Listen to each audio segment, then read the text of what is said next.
everybody, we're back with part 2 of the little Khadi cotton rag booklet that I'm making, and the 5 hindrances, which are similar to the 7 deadly sins, I guess, but in Buddhist tradition they're a bit different.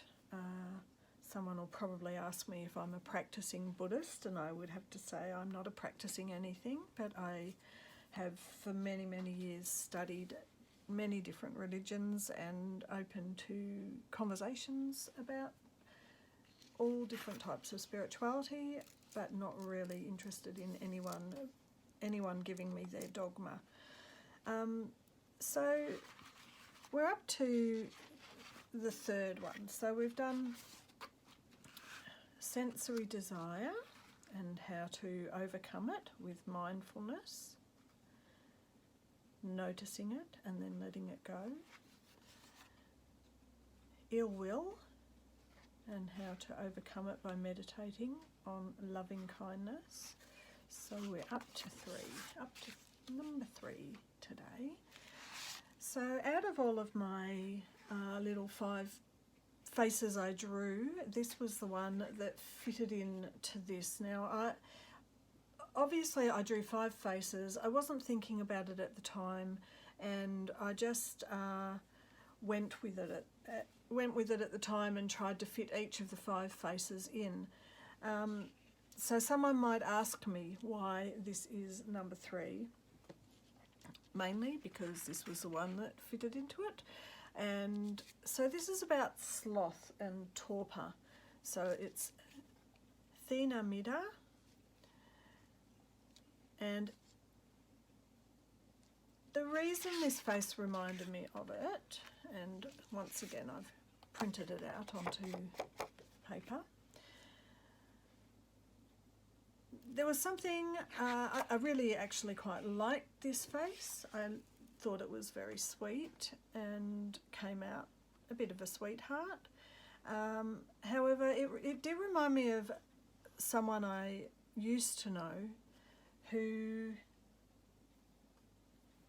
how do I say, I haven't really wanted to make any commentary about the type of people or the faces I've drawn in compared to, you know, what hindrance we're talking about. So the particular person had a lot of, torpor about, I don't know, just blaming people and sitting around happily blaming people all the time. So I felt that that's why this particular face reminded me of this particular hindrance. Now I have just put a rather wet brush onto to spread out my Mod Podge and possibly made it a bit too wrinkly. It's good because it's a background thing anyway. Okay, let's just make sure I'm on camera.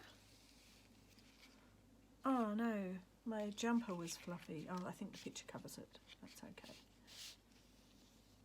All the little things that happen when you're doing a live video. We will cover that with the picture. I'm going to just fold this.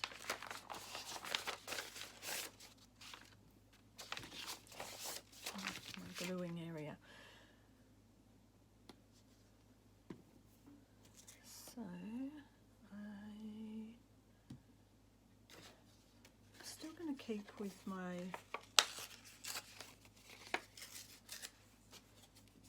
patterning in the backgrounds. That's going to go there. I've had to cut this one down a bit to do this.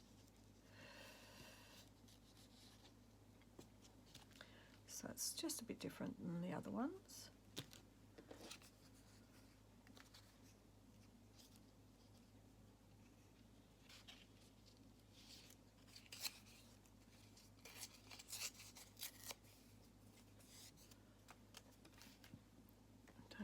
we'll get much of the stamped background on this little one, but that's okay. Give it a go. It's just keeping some uniformity through each of the pieces and each of the pages in the book.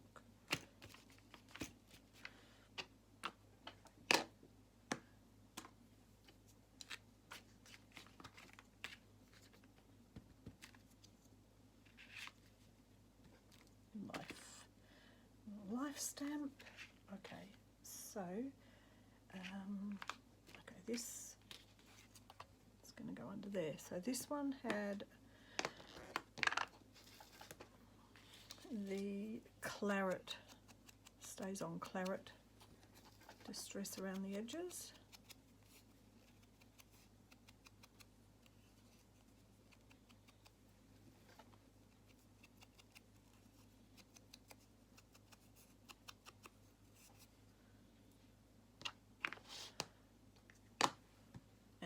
Everything else had this, the ganache, stays on ganache around distressing all the edges.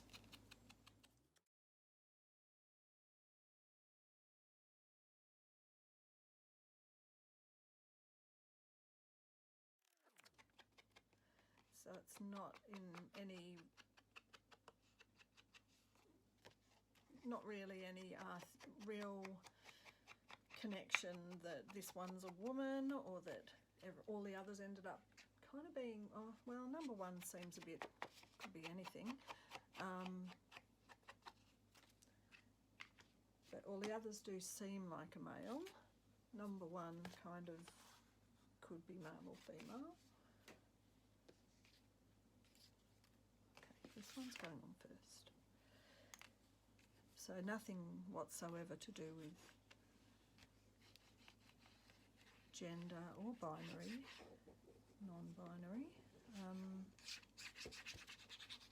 Nothing to do with the look either, because it turned out that the number 2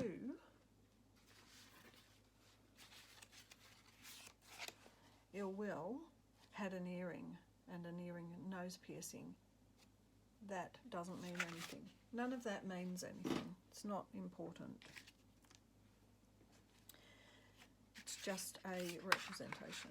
Now all that glue on there has made the card buckle a bit. Get that down.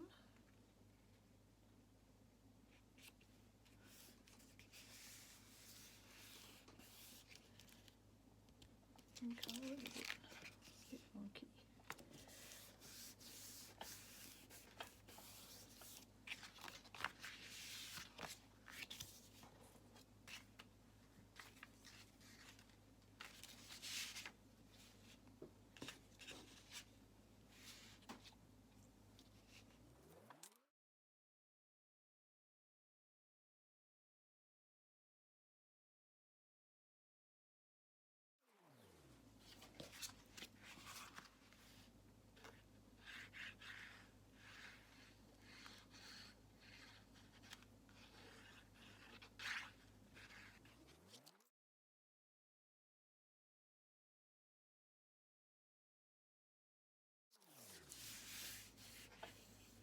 Okay, I'm now going to do 4 and 5, but what I'll do is I'll put some music on and speed them up a little bit, and then at the end I'll come back and we'll do a part 3 where I add some more to this book and just add more embellishments and some other ideas.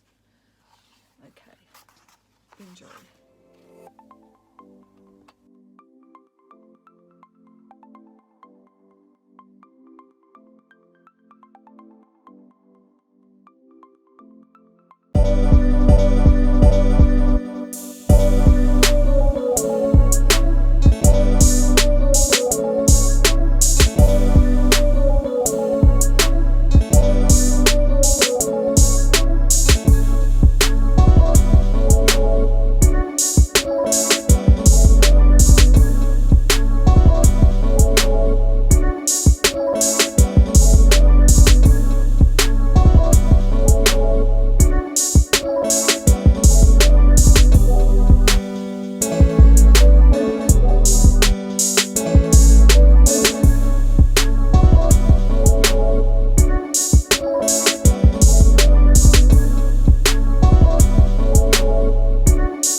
completed bones of the book, and I haven't obviously bound it or anything yet, but I've got each of the hindrances in,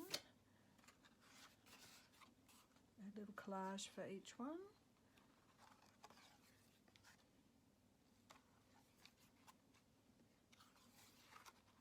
And I will be back for part 3.